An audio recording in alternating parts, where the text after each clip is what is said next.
Olá, eu sou a Andressa, sou uma mulher branca com cabelos castanhos um pouco abaixo do ombro, os olhos também castanhos, pequenos, nariz médio, boca pequena. Os meus óculos eles são de armação arredondada, também transparente. Visto uma camiseta bege com umas listras bem fininhas na horizontal pretas e atrás de mim tem uma parede branca. O tema desse trabalho é Educação Musical com Surdos, a necessidade de uma prática bilíngue. Ele está sendo orientado pela professora doutora Graziela Bortes, no Instituto de Artes da Unesp, onde eu curso licenciatura em música. E esse trabalho é um dos capítulos da minha iniciação científica, com bolsa FAPESP, chamada Música Surda, Percepção e Aprendizado Musical do Surdo. E aqui estou tentando trazer a prática musical, né, o ensino musical com surdos de uma forma anti-ouvintista e anticapacitista. Anti-ouvintista, né, o ouvintismo, ele é o preconceito da pessoa ouvinte, né, a relação de poder que a pessoa ouvinte tem em relação ao surdo, e o capacitismo é todo o preconceito que uma pessoa com deficiência recebe, né. E aqui vamos apresentar os trabalhos feitos de música e pessoas surdas durante o século XXI. A cultura e a identidade surdas, elas são marcadores sociais que explicam as desigualdades. Usa-se desse coletivo surdo, que é universal, para apontar as diferenças que eles enfrentam por sua diversidade. Então, a gente pode notar aqui que a palavra diferença e diversidade não são pares, porque a diferença ela é construída hierarquicamente a partir da diversidade que não se encaixa no normativo que foi moldado. Então, não se encaixou no normativo é a diversidade que vai ser recebida com preconceitos e opressões. Também os surdos, eles são sujeitos visuais, e essa é uma das características centrais da identidade e da cultura surda. E eu digo visuais não porque perdeu a audição ou são surdos e ampliaram a visão, não é isso, mas é a percepção de mundo, a construção histórica e linguística, que todo esse acoplado de coisas resultam numa percepção de mundo diversificado. A pesquisa tem como método o levantamento bibliográfico em base de dados de diferentes áreas, tais quais linguística, música e educação de surdos, para buscar complementação entre elas. Também se aprofunda em quem é o sujeito surdo, seu discurso, sua cultura e identidade, para conseguir entender o que é a sua música surda. E estudos acerca de música e pessoa surda já existem lá na primeira metade do século XX. Né? Então, os professores buscavam a percepção musical do aluno através da vibração, adaptando instrumentos e abordagens pedagógicas também. Porém, a maioria das pesquisas do século XX, elas visavam a reabilitação da surdez através da musicoterapia ou da fonoaudiologia. Então, estimular a audição, né, o que resta da audição, com alguma prótese ou não, através da música, e também a oralização com a música, né? No Brasil, notamos a maior presença de trabalhos acadêmicos com relação à música e pessoa surda a partir dos anos 2000. Dentre os trabalhos, foram levantadas 40 pesquisas e separei elas em tópicos, né? Em assuntos.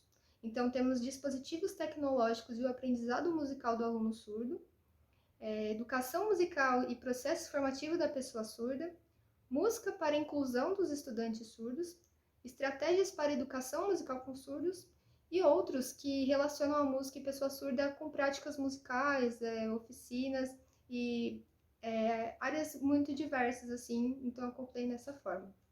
Das pesquisas levantadas, é interessante reparar que nelas eles tratam a música com o surdo usando o maior órgão que o ser humano tem, que é a pele. Então, a música pela percepção no tato, no nosso corpo. E essa é uma experiência universal. Qualquer pessoa pode sentir a música através da pele, mas é muito mais acentuada essa experiência, nas pessoas surdas do que nas ouvintes. E entender como que o surdo percebe a música no aspecto cognitivo e sensorial é muito importante para a gente entender como se dá a percepção musical neles e como desenvolver um aprendizado musical, uma experiência melhor para esses alunos. Há muito essa ideia, esse preconceito, né, esse preconceito de que na comunidade surda, né, que os surdos eles são silenciosos, que não gostam de música e etc. Sendo que não, muitos gostam de sentir as vibrações. Há surdos músicos, né, já famosos também.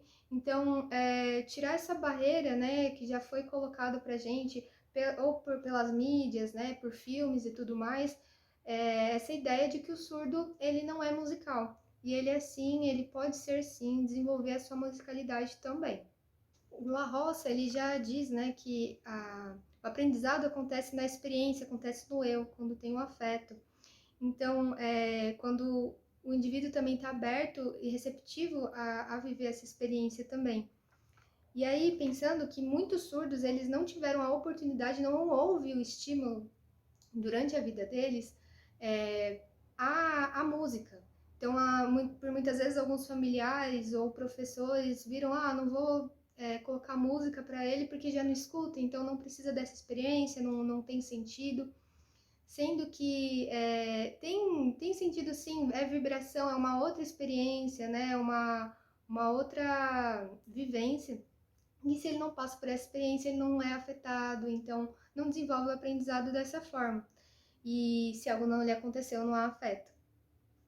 É importante também desmistificar falas, né, posições ouvintistas, né, que o Carlos Clear, né, que ele vai explicar o que é o ouvintismo, que é essa opressão do ouvinte com o surdo, né, essa relação de poder, de hierarquia, de que a oralização, a fala, ela é superior à língua de sinais, só que a língua de sinais, ela é uma língua, né, são línguas, e tem todas as suas potencialidades, assim como uma língua oral, escrita.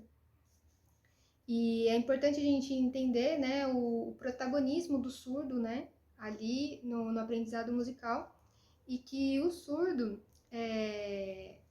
tem a musicalidade dele, né, cada um tem a sua, mas não colocar significados ouvintes numa percepção que é uma experiência totalmente diferente. Então, o ouvinte percebe a música aqui no ouvido, tem uma experiência musical, e eu vou impor esses meus significados para o surdo, sendo que pode não ter sentido algum. Então, tentar fazer essa equivalência cultural, enxergar o outro, o lugar do outro, ter essa empatia de que o que significa para mim pode não significar para ele, né? Então, tentar entender como que está chegando, como que está sendo absorvido essa experiência para esse estudante. Também entende-se a música surda reconhecendo a identidade surda, só assim a gente consegue entendê-la. E tem a Bell Hooks, em 1994, no Ensinando a Transgredir, ela fala que, reconhecendo a subjetividade e os limites da identidade, rompemos essa objetificação tão necessária numa cultura de dominação.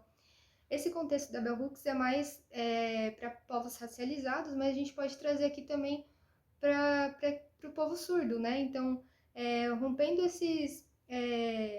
a objetificação, né? O que entende-se que o surdo é e tudo mais, a gente consegue romper, né? Essa cultura de dominação, então ampliar os horizontes e os entendimentos.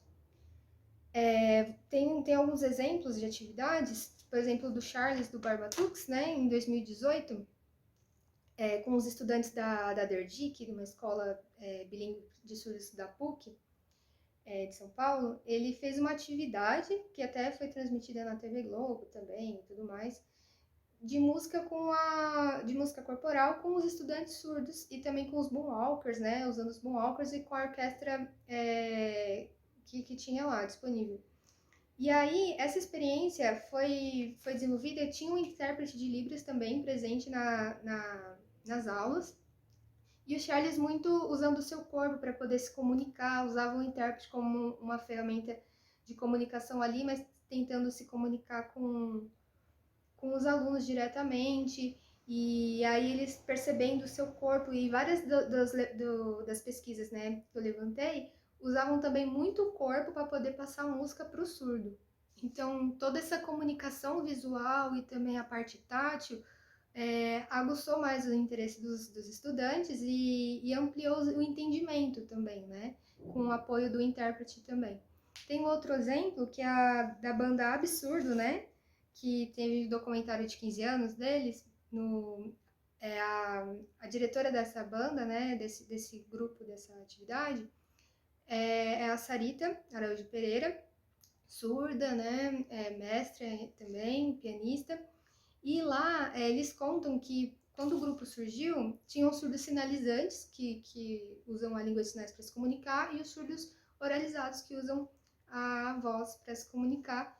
E ali juntos, e aí colocaram o intérprete de Libras. E aí é relatado que houve maior desempenho, né, com a presença do intérprete de Libras, que fazia muita diferença no aprendizado dos que estavam lá.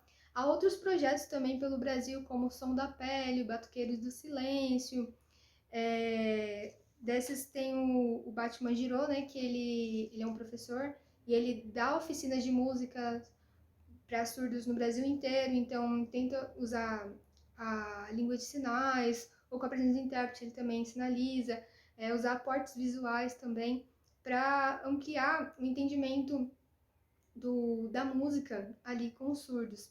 Então, essa importância da comunicação para o entendimento, para a experiência e para o afeto.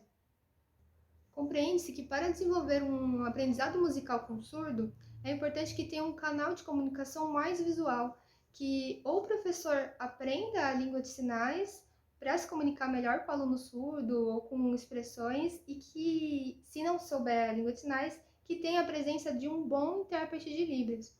Porque esse canal de comunicação vai trazer uma melhor experiência, e é na experiência que a gente consegue desenvolver melhor os afetos e assim um aprendizado mais concreto. Então, nesse trabalho a gente conseguiu apresentar alguns exemplos que o resultado, né, foi satisfatório para todos os participantes, porque houve essa comunicação visual, e ainda mais na língua natural dos surdos, que é a língua de sinais.